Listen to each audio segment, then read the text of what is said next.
A'udzu billahi minasyaitonir rajim. Bismillahirrahmanirrahim. Pada kajian sebelumnya saya sudah berbagi tentang pendapat Asy'ari berkaitan dengan sifat azali Allah Subhanahu wa taala. Sekali lagi saya ingin mengulangi bahwa di kalangan para mutakallim sifat Allah Subhanahu wa taala seperti al-ilm, qudrah, hayah, iradah itu adalah sifat kesempurnaan dan semua itu ada di dalam Al-Qur'an, tidak ada perbedaan di dalamnya kecuali bagaimana kedudukan sifat-sifat ini bagi Allah dan apa hakikat atau sejatinya sifat-sifat tersebut, apakah inti zat ataukah di luar zat Allah Subhanahu wa ta'ala. Nah, pada kajian kali ini kita ingin mengetahui pendapat Asy'ari berkaitan dengan sifat khabariyah. Sebagaimana kita ketahui di dalam Al-Quran, sifat-sifat bagi Allah Subhanahu wa ta'ala seperti tangan, wajah, kedatangan, bersemayam atau istiwa di arsy dan lain sebagainya. Sifat-sifat ini adalah disebut dengan sifat khabariyah.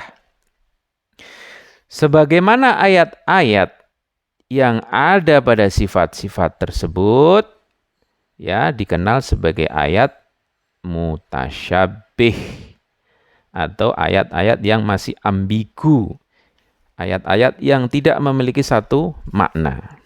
Nah, bagaimana pendapat Mu'tazilah? Mu'tazilah dalam menafsirkan ayat-ayat tersebut menggunakan metode takwil. Sementara ahlu zohir atau dikenal sebagai ahlul hadis atau mujassimah dan musyabbihah memegang pengertian lahir ayat-ayat tersebut. Nah, sementara Asy'ari memilih jalan tengah di antara kedua metode tersebut, karena Asy'ari tidak menerima penakwilan ala Mu'tazilah dan berkata Allah Subhanahu wa taala benar-benar memiliki sifat-sifat tersebut.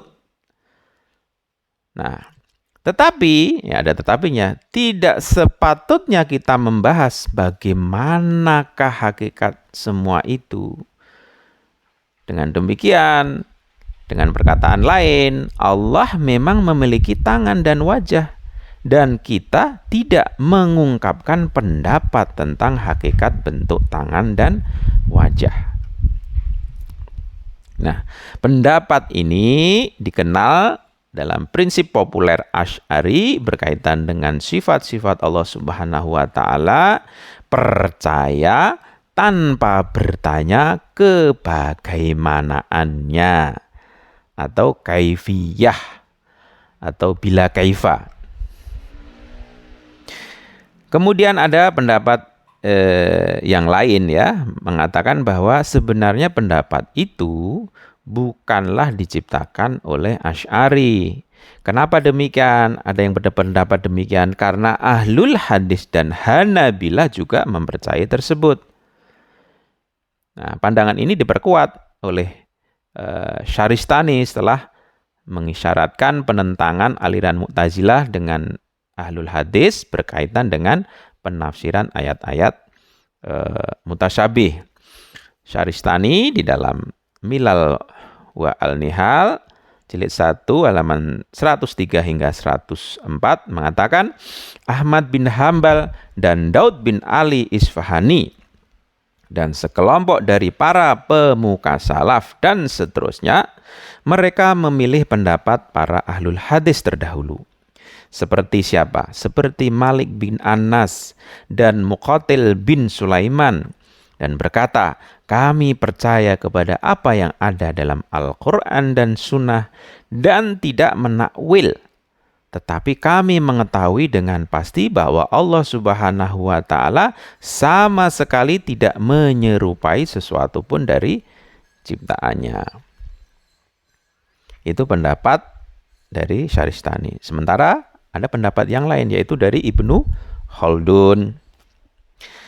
Ibnu Khaldun juga setelah menyinggung aliran mutasyabih dan musyabbihah dalam tafsir ayat-ayat mutasyabih dalam Al-Quran dan sifat-sifat khabariyah, lalu mengisyaratkan penentangan Asy'ari terhadap kedua aliran tersebut dan berkata, maka dia Asy'ari memilih jalan tengah dan menolak apa? Menolak tasbih dan menetapkan sifat-sifat maknawiyah dan membatasi tanzih atau penyucian sebagaimana yang dibatasi oleh salaf.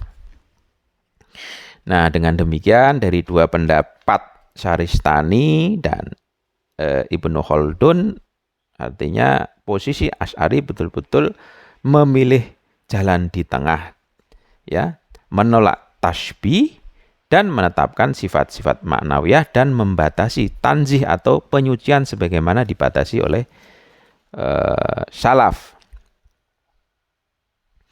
Kemudian metode ini disebut dengan metode tafwid. Tafwid itu lawan dari ta'wil. Nah, ini ada penguatan lagi dari Syekh Muhammad Abduh. Syekh Muhammad Abduh dalam menjelaskan metode salaf dan khalaf dalam menghadapi kelompok tersebut menggunakan dalil nas dari Al-Quran dan Sunnah yang secara lahiriah bertentangan dengan prinsip tanzih. Muhammad Abduh mengatakan salaf atau orang-orang terdahulu membela prinsip tanzih dengan berlandaskan apa? Berlandaskan pada tafwid dan khalaf. Khalaf itu orang-orang belakangan. Menjaga prinsip tanzih melalui takwil. Tanzih artinya menyucikan Allah Subhanahu wa Ta'ala, mengagungkan Allah Subhanahu wa Ta'ala melalui takwil. Jadi kalau salaf itu menggunakan tanzih, mensucikan dan mengagungkan Allah dengan metode tafwid, tapi orang-orang belakangan atau khalaf menjaga prinsip tanzih melalui takwil. Dikatakan oleh Muhammad Abduh di dalam Al-Manar jilid 1 halaman 252. Sekian, semoga bermanfaat. Wassalamualaikum warahmatullahi wabarakatuh.